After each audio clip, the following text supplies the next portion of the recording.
дар сураи Ал-Ҳадид Худои Таоло мефармояд: ва мо оҳанро бо қудрати бузург ва фоида барои мардум ба даст овардем.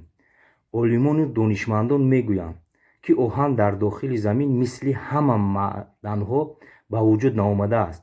оҳан дар дохили системаи офтобии мо ба вуҷуд наомадааст, балки берун аз он пайдо гаштааст.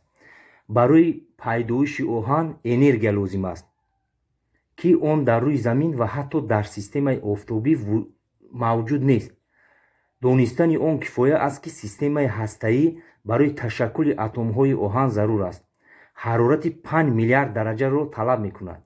ин ҳарорат ҳатто дар офтоб дастнорас аст.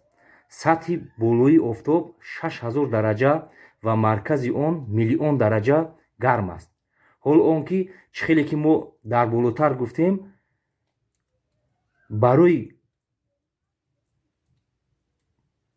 ташаккули атомҳои оҳан 5 миллиард дараҷа лозим аст. оҳан вазни атомии 57 дорад, ки бо сураи нозилшуда дар Қуръон мувофиқ аст. ин сура тасодуфӣ будан наметавонад. ядрои замин, яъне маркази замин аз оҳан сохта шудааст.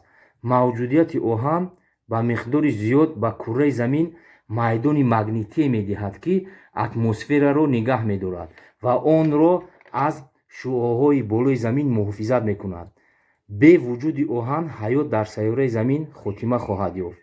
ин сура ба мисли девори оҳанин дар дили Қуръон ҷойгир аст, чунон ки оҳан дар дили замин аст.